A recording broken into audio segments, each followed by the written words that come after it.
Podcasting, the final frontier.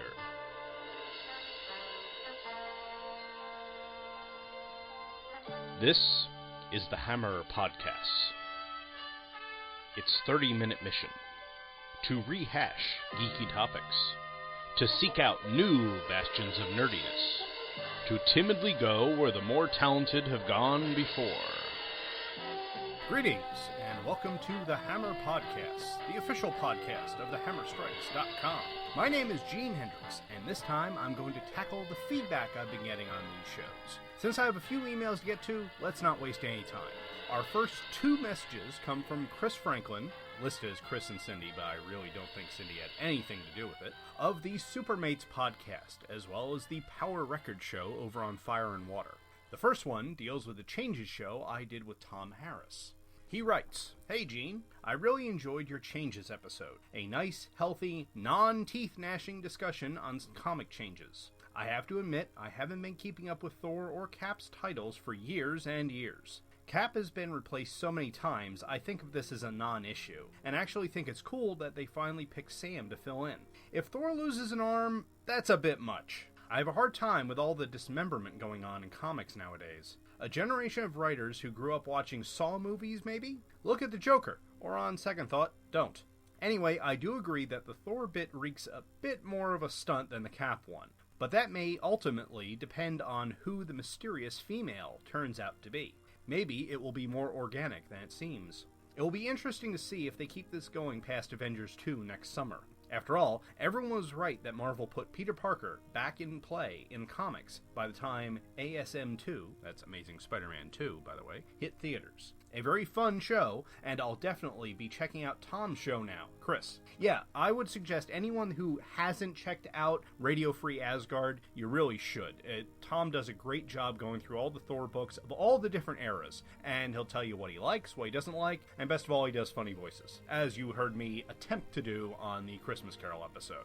But what Chris is saying, and what Tom and I tried to do, is we tried to have a logical, reasoned discussion. And that's something that, unfortunately, not enough people do on the internet nowadays. Now it's all, oh, this is the greatest thing ever, or oh, this is the worst thing ever. There's no middle ground. And I guess it's just something that has pushed me further away from the current comics, is the culture as well as what's actually going on, like all the dismemberment that Chris referred to. Chris's next email is about the Incredible Hulk show I did with Chris and Mike from the Ninjaverse, which he calls Legends of the Hulk. Hey Gene, I thoroughly enjoyed your Hulk episode with the Ninjaverse guys. I wasn't aware of their show, so I'll definitely be checking that out. And as an aside, this is Gene again, yes, you should. The Ninjaverse, they deal with everything. Movies, comics, video games, wrestling, everything. You enjoy what I do here? Go check them out. Chris continues. I'm with you guys. The Incredible Hulk TV show holds up so well today, it's incredible. Unlike the Spider-Man series, thanks for the plug, he covered the Spider-Man premiere movie with Andy from Hey Kids Comics over on Superman. It is well conceived on all levels, so you don't need nostalgia to swallow it. I've got the best of DVD compilation, and my whole family, yes, even Cindy, have enjoyed watching it from time to time. I need to get the rest of the series as well.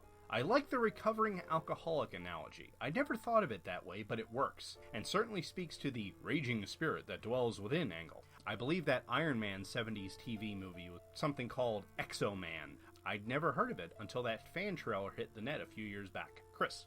Well, as Chris said, that recovering alcoholic thing, that's something I never thought of either. Mike over at the Ninjaverse did a bang-up job bringing that alcoholic analogy up because you can see it. Once it's in your head, you can see, every time he has a Hulk out, David Banner essentially falls off the wagon, and then he ruins what he's built up, and he has to move on. So I thought that was brilliant. And again, if you have not checked out the Ninjaverse, definitely go over there. Ninjaverse.wordpress.com, I believe, is the web address, and I will be linking to Chris and Cindy's Supermate website in the show notes as well.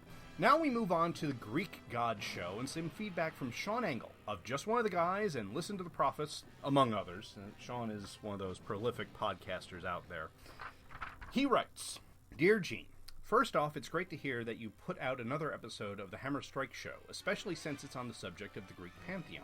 In high school, I was able to take an advanced learning course that covered various world religions, in Oklahoma no less, and learning about the Greek and Roman, I know separate but similar gods, was one of the highlights of the course. I also had a love for the stories due to many Ray Harryhausen films I watched as a youth. The Jason films, Clash of the Titans, even the Italian Hercules all had tales that captured my young imagination. So hearing you talk on the subject and lay out some of the tales, a real treat.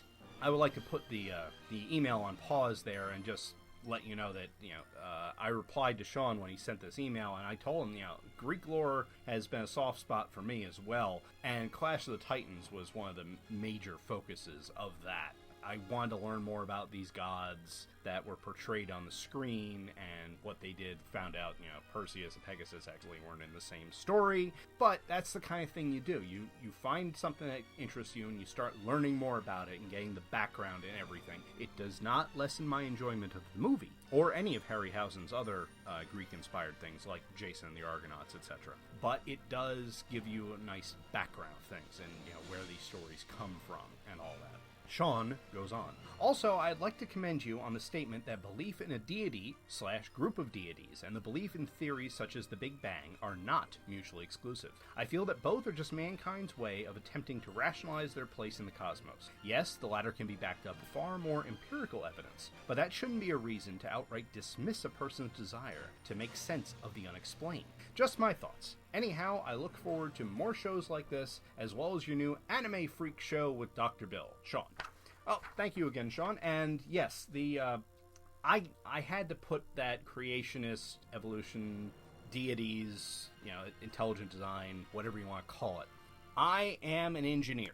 I have a Master's of Science in Engineering degree. So I know empirical evidence. I like scientific theory. I like finding the rationale of this is how the universe works. But, and that's a very big but, that does not mean it is mutually exclusive of a religious belief. I am religious, as I said in the Greek God show, or possibly the original mythology episode. I am a heathen. I worship the Norse gods. Odin, Thor, Freyr, Tyr, the whole shebang. But that doesn't mean I don't subscribe to the theory of the Big Bang or love the Cosmos show with Neil deGrasse Tyson. Great stuff. I love learning the science behind these things. And that you can do both. My brain hasn't exploded yet. I am actually able to see both, and I have to go with the Bill Nye side of things in the famous debate that people see referenced on Facebook all the time. Is if new evidence comes to the fore, if I find new evidence that will change something that I believe in, fine, I will accept the new evidence. But I may just find a way to work that new evidence in and explain my Norse cosmology as well. So, they're not mutually exclusive. But thank you again, Sean. And again, if you have not checked out just one of the guides or listened to the Prophets or Vault of Startling Monster Horror Tales of Terror, or Walking Dead Wednesday, or Parallel Lines, the Tangent Universe podcast, you gotta check them out. All great shows. Next up, also on the Greek God Show, is a message from Tim Elliott. And Tim is, I believe, the only non-podcaster that wrote me in all this bunch of emails, but Tim is a very good friend of the Two True Freaks Network, and I thank you for taking the time. He says, Hammer Podcast number 6, or It's All Greek to Me, is the title. Hello, Gene. Great show on the Greek gods. Keep the mythology shows coming. I have to admit, most of my knowledge of mythology comes from my copy of D&D's Deities and Demigods. I don't know if I pronounced that quite right, but we'll go with it. Keeping this extremely short, as I have to go walk the dog. Cheers, Tim. Well, knowing what it's like to be a dog owner, I understand, Tim. Don't worry, I will be going on with the mythology stuff. I may not go back to Greek next time. I may go American Indian. I may go Norse. I may go Mayan. I'm not sure. But I love mythology. I love delving into the stories and the gods and everything. So you will definitely be seeing more of that from me. Tim also wrote in on the role-playing games episode I did with Shag. The Hammer Strikes number 7, or +3 entertainment. And that's a very high rating for those of you that do not play role-playing games. Thank you very much, Tim. Hello, Gene. Another entertaining episode of The Hammer Strikes. I enjoyed the trip down memory lane with you and Shag. I did not realize traditional RPG games were still around. I thought with the coming of World of Warcraft and card-based games, the old pen and paper games had fallen by the wayside.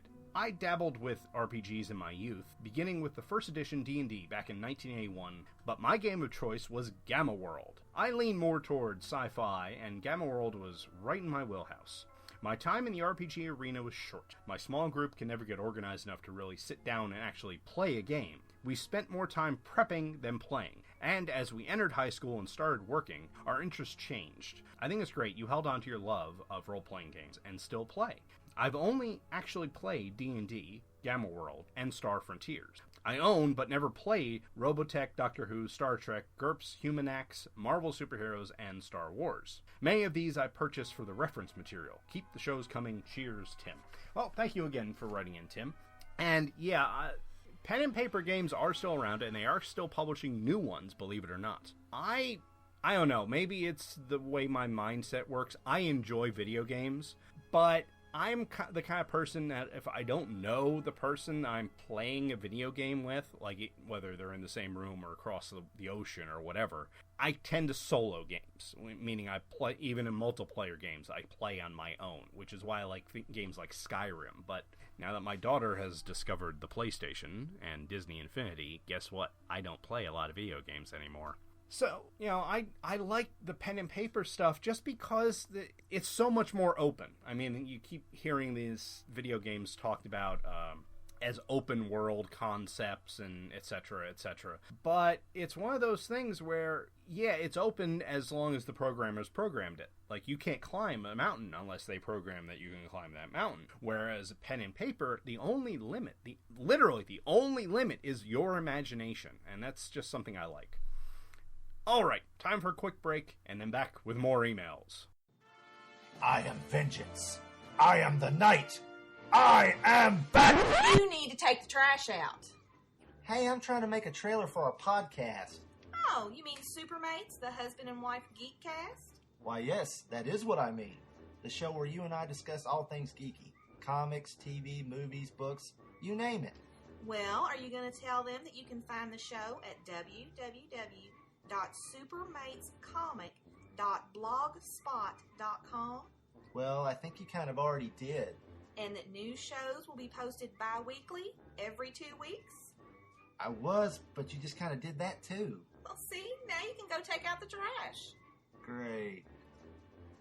So join us, Cindy And Chris. Franklin, for the Supermates, the husband and wife geekcast at supermatescomic.blogspot.com. Hi folks, Sean Ingle here. And strange disembodied voice here. And we're here to talk about the new direction going on over at Just One of the Guys, a Green Lantern podcast. Like our in-depth coverage of the Howard Chaykin pen, Guy Gardner Collateral Damage. No, because that book was utter But we are moving into the Judd Winnick run on Green Lantern, where we'll get stories about psychotic ring wielders, teenage sexual identity issues, and Kyle becoming a nearly godlike being. And yet, still not as weird as Guy Gardner's Warrior Phase. Yeah, you may have a point there. Plus, we'll be covering the ancillary books that came out at the same time, including Circle of Fire, 1001 Emerald Knights, the Black Circle Green Arrow crossover, and so much more. Which will easily make up for not covering Collateral Damage. Also, if you're subscribing to the show via iTunes, be sure to go to Two True Freaks Presents Just One of the Guys to make sure you get new episodes updated weekly. So, they kicked you off the main feed? No, they just streamlined it so the Two True Freaks proper shows would only be on it. Are you sure it's not because Scott doesn't want a Green Lantern podcast on the network? No. In fact, he's spoken very glowingly about the show. I mean, he's even offered to come on and do a guest bit. He said he really likes it, and despite his fact that he doesn't like Green Lantern all that much, he's come check out Just One of the Guys over at twotruefreaks.com and subscribe in iTunes at Two True Freaks Presents Just One of the Guys. You'll be glad you did, or double your money back. And we're back with another email from Chris Franklin, this time on the Star Trek The Motion Picture Show I did with Scott Gardner. Hi, Gene and Scott. I enjoyed your celebration of Star Trek The Motion Picture's 35th anniversary. Just an aside from Gene here. Holy crap, I feel old. Anyway, after hearing Scott's earlier pleas for folks to give the movie another chance, I dusted off my director's cut DVD a few months back and watched the film with my son. For years, my opinion had been that of everyone else. It's slow, it's too hung up on its effects, but the music is awesome. Having watched it again, I hate to say my opinion didn't change that much. It is a gorgeous piece of filmmaking, for sure. The visuals truly are stunning, and Scott's right, Trek never looked better. Okay, the uniforms have looked better, except for Kirk's Admiral uniform, which is indeed awesome, but the rest of the film looks great. The story is very Trek-like. Heck, Ilia and Decker do go where no man or woman has gone before. But my major hang-up is the Trek crew is very subdued. Now, we know our beloved captain can get a bit over-hammy at times, but I feel he was a bit too undercranked here, as was everyone else, except maybe McCoy. I'm not looking for jokes, but the very human, raw emotions we normally got from the series are missing. I think this has to do with Roddenberry's evolving notion of what Star Trek was. This type of detached humanity continued in The Next Generation. Having seen all the other classic crew Trek films, my son wasn't too keen on this one. He prefers Star Trek 3 overall. But I do appreciate yours and Scott's passion for the film. I just don't completely share it. It's a good movie and should never be called a bad film. It is a good science fiction film, I just don't feel like the end result seems very Trek-like, or what I consider Trek-like. But variety is the spice of life. Chris. Yeah, I freely admit this movie is not for everyone. I'm not a fan of the new Abrams Trek, but there are people that love it. Fine, no problem, to each his own. But Chris did something that we specifically asked for, and he gave it another chance. Whether the end result was to come around to our way of thinking, or reaffirm, as he did, his original thought of it, he at least gave it that chance, and I would like to thank him for that. Tim Elliott also dropped me a line on the motion picture. The Hammer Podcast number 8, or The Hammer Adventure is Just Beginning. Boy, that sounds like a nice tagline for a trailer or something. Greetings, Gene. Once again, you have delivered a stellar podcast. Well, this is an aside. Tim, the check's in the mail. I greatly enjoyed your retrospective on Star Trek the Motion Picture with Mr. Gardner. I remember going to the cinema on opening night when it hit the big screen. I still have my ticket stub from that 7 p.m. Friday night showing. I agree with both you and Scott that this film is unjustly criticized. I feel it's largely due to the Star Wars backlash. Star Wars has so thoroughly entrenched the idea of what sci-fi should be in the public eye that a slower-paced, thoughtful film didn't have a chance. This is not a bash on Star Wars. I feel both can coexist in a fan's heart. I love both, but I do lean more towards Star Trek. The motion picture is closer to the original series than the movies that follow it. The story is more serious, as is the acting. The humor is more organic and grows out of character and is not tacked on. Some of the silliness that creeps into the later films makes me cringe. I think because Star Treks 2 through 6 all have the same look, same customs, and entire continuity, Star Trek the Motion Picture is treated like a distant cousin. I never felt that the motion picture was bad, but it did take me some time to appreciate it after the thrill ride that is Wrath of Khan. I would love for this film to find its way into a midnight movie rotation. I agree that Wise wanted to slowly build the tension and the mood of the film. He lets you savor each scene like a good steak. If you want a Wendy's triple burger rammed down your throat, I suggest the Abrams films. Till next time, cheers, Tim Elliott. I laughed when I first read that, and I'm laughing now. That's basically it. The motion picture is the complete opposite of the Abrams film. And again, that's not a rip on the Abrams films. It's not my cup of tea. But like Tim, I am a fan of both Star Trek and Star Wars. It's one of those things where they're different. It's not mutually exclusive again. You can like them both for different reasons. Star Trek is not hard sci-fi, but it is definitely not the space opera that Star Wars is. And I think that's probably where a lot of the issues that I have with Abrams Trek comes from. I didn't want a Star Wars film when I went to see it. I wanted a Star Trek film. But that's enough of that. Chris Franklin again wrote in, but this time about my dramatic reading of A Christmas Carol. Gene, just wanted to drop you a quick line to wish you and yours a Merry Christmas, and tell you how much I enjoyed your reading of A Christmas Carol. It is one of my all-time favorite stories as well, and I never tire of rereading it, or watching multiple adaptions of it every Christmas. You did an outstanding job of it, and it put me in the Christmas spirit as I worked my last day of the year before break. Again, Merry Christmas and Happy New Year, Chris. The fact that it didn't make your ears bleed is quite shocking to me, but thank you for the praise, Chris. I appreciate it. I don't know if I'm going to be doing anything of that length again unless I'm paid, but we shall see. Sean Engel also had some things to say about the Christmas Carol episode. Dear Gene, I just wanted to compliment you on your excellent reading of Dickens' A Christmas Carol. I'm certain that many people of our vintage have seen the filmed versions in various forms with various actors, from Patrick Stewart to Bill Murray, from Alastair Sim to George C. Scott.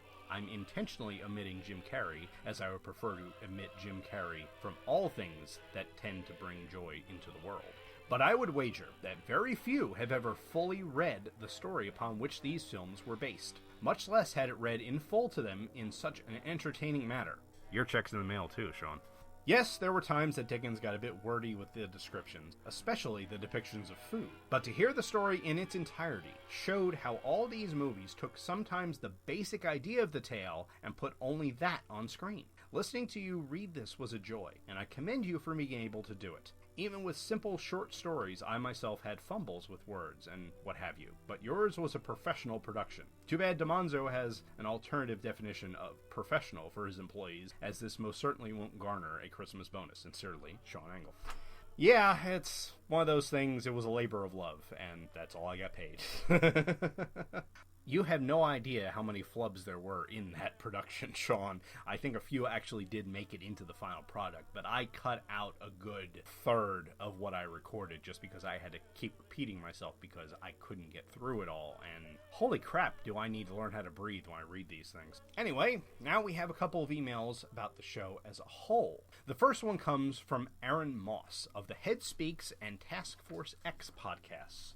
He writes, Hey Gene, I just found your podcast when Shag guested on the role-playing episode. Damn, Shag, now I have another podcast to listen to. Gene here. That was kind of the point.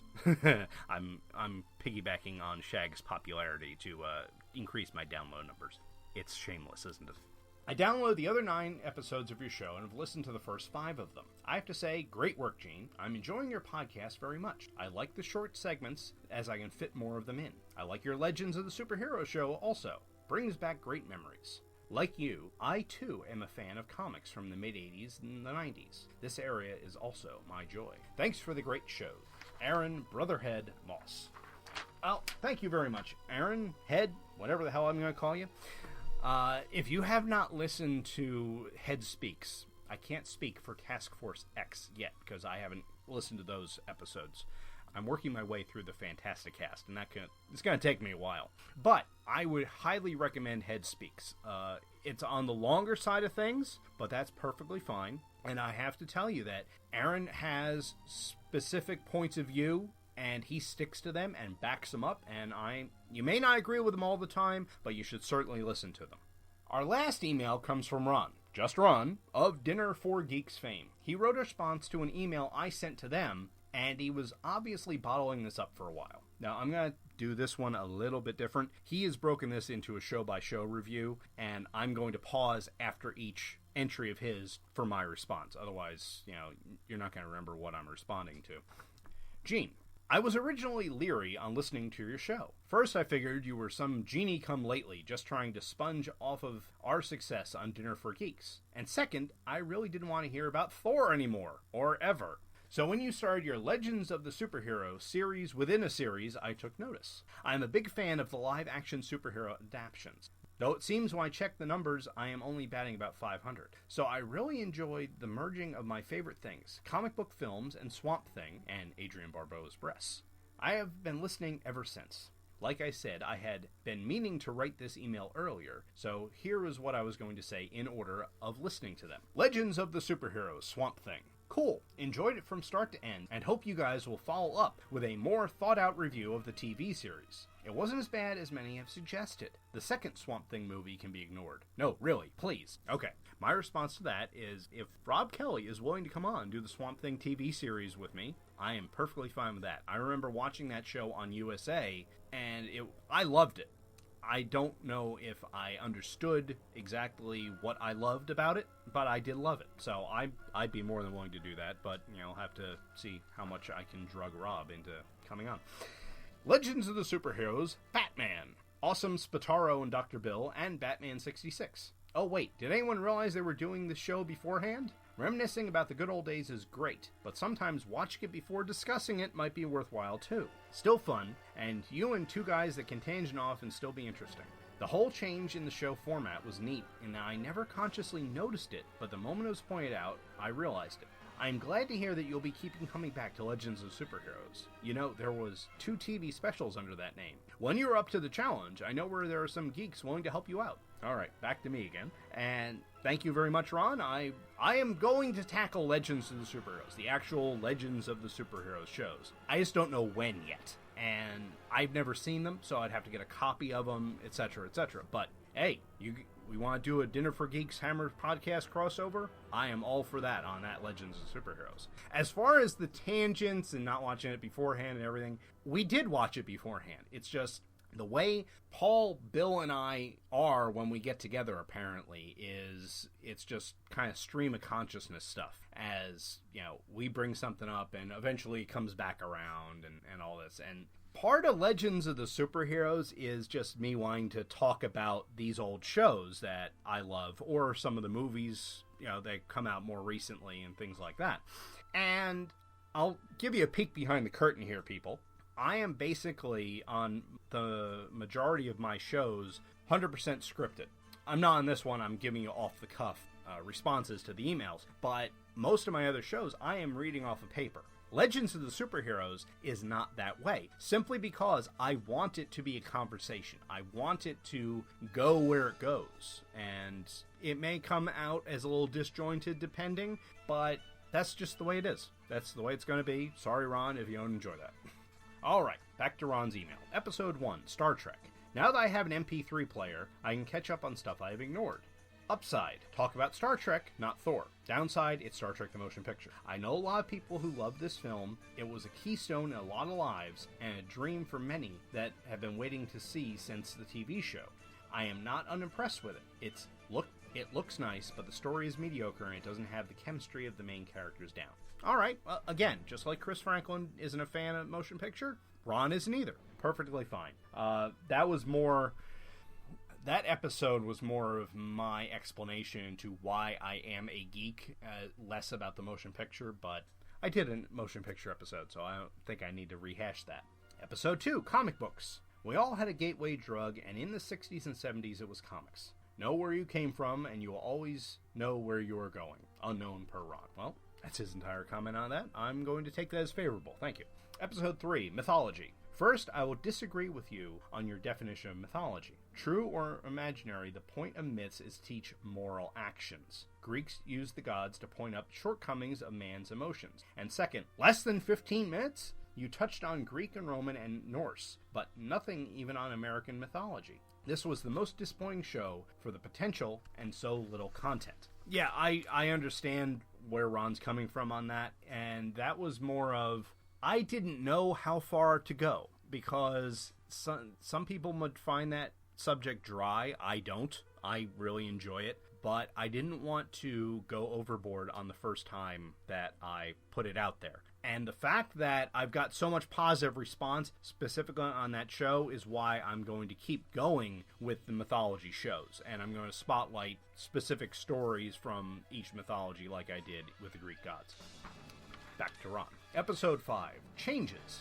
The thing I dread most has come, Thor. But it was good. You and Tom really covered all the points and filled in enough of the history and made solid arguments to be credible. Well, thank you, Ron. That was something, like I said before, that Tom and I wanted to do going in. We did not want to blow up over anything. We wanted to sit down and say, oh, well, this happened, this is how we feel because, and things like that. And I think it came out to be fairly successful myself, but thank you. And he continues with Legends of the Superheroes, The Incredible Hulk. Well done. Somehow, without me getting my email about people needing to review the show before talking about it, you got my message. And since you all went on a tangent about the other superhero shows, I will too. I never got to see the Wonder Woman 1974 TV movie with Kathy Lee Crosby. We all need to take a gander. Also, since I can't get Luke, Jack, and Eddie to cover them, I will remind you that there are other nations' superhero shows. Growing up in Hawaii, I was exposed to the tokusatsu, and thank you for Luke for allowing me to pronounce that correctly, shows like Ultra 7 and Kamen Rider V3 and many more. Live-action TV and movies based on manga, comic books, characters are common, just not here in the US, till recently. Love to hear a human target show on all his versions, and not one like the comic book. Maybe a show on films and TV that use superheroes without having them in it. Right off, I can only think of Adventures in Babysitting, but I'm sure characters appeared even if not under their name. And one last one, to please not forget the serials of the past. They deserve their time in Legends of Superhero. Thanks again, Ronald Sadowski, Dinner for Geeks.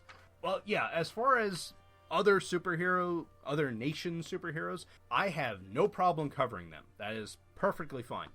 Right now, though, considering this is only beginning the second year of the podcast, right now, I am going to be concentrating on those heroes that came out of American comic books. So the prerequisite is it had to be in an American comic, strip or book, before it was live action.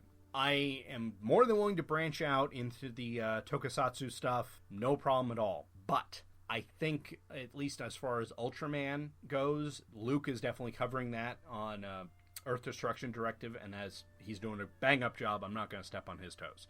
And also, there's just this huge unfamiliarity. You know, I'm at least coming from some kind of place where I can put everything in context. And some of those tokusatsu shows, I don't know what the context is. I'm learning more. I mean, Luke has convinced me, to go at least that far. But, we'll see. We will definitely see.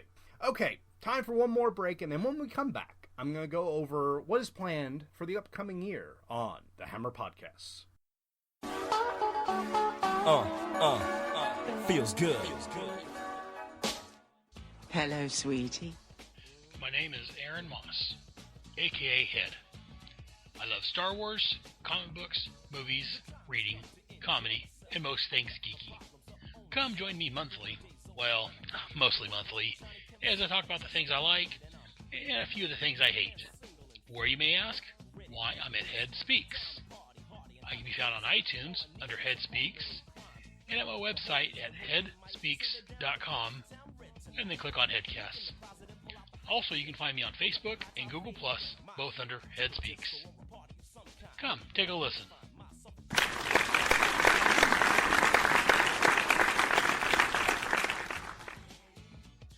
This podcast is not endorsed or affiliated by Kid and Play. Though, that would be cool, huh? I'll go ahead and let Kid and Play finish the promo out.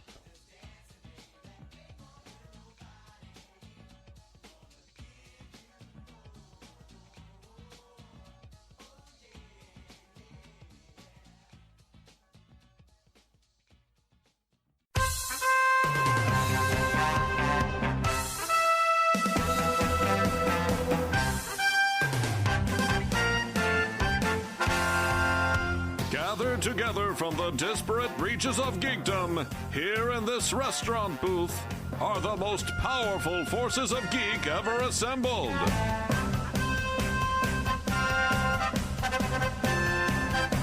Ryan, the toy geek.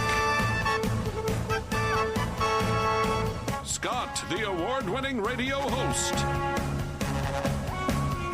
Jeff, Scott's minion. And Ron, just Ron, dedicated to truth, justice, and geek for all mankind. It's Dinner for Geeks. Dinner for Geeks proudly crusades at twotruefreaks.com. Welcome back. First off, let me thank again everyone who wrote in. I enjoy doing this show, but it makes me feel really good when I hear that others are enjoying listening to it. Now, looking ahead, I think I'm going to keep to the monthly release schedule. Right now, I have a few shows in the works, both for the Hammer Podcast and Legends of the Superheroes, so I'm getting a bit of a backlog worked up. Between this show, Anime Freaks, and the Quantum Cast, which is coming back, we will have more Quantum Cast episodes, I promise you. Not to mention the guest spots I'm doing on other shows, I think I've reached my limit as far as the time that I spend doing this. So, even if I build some shows up, I'm still only going to release them once a month, which will give me some breathing room. I do plan on covering more mythology, definitely some Norse stuff, possibly some American Indian as Ron suggested. There will also be some TV show coverage, mainly with guests, and there might even just be a crossover or two in the works. You never know. I also have an idea for my next holiday episode rattling around in my head, which will be another dramatic reading, but a little less ambitious this time out. If there is any specific topic you, dear listener, would like me to cover, please drop me a line at gene@thehammerstrikes.com. And if you're enjoying the show, I'd appreciate it if you give me a review on iTunes. You'll find the show under Two True Freaks Presents the Hammer Podcasts. This would help not only me see who's listening, etc., but also helps other people find the show. The more ratings it gets, the more people are apt to find the show. I should point out, even if you don't enjoy some of the shows, I'd like to hear that too. I would like your feedback regardless of how you think I'm doing. As you could see, some of the feedback didn't like the topics or how I presented them or whatever. That is fine. I like to know this so I can improve moving forward. And I think I'm going to try, emphasis on try, to get feedback out more regularly. I mean, this is my second feedback-only show. I'm going to see if I can manage to work the emails in a little more. Maybe if I do a Trennis Magnus kind of thing where I record the email stuff separate and tack it on to the end of the show, that may work. But we'll see how that works. Anyway, thanks very much for listening, and I'll see you next time. The Hammer Podcast is a production of thehammerstrikes.com. Questions and comments can be emailed to gene@thehammerstrikes.com. Look for The Hammer Strikes on Facebook and Google+. Part of the Two True Freaks Internet Radio Network.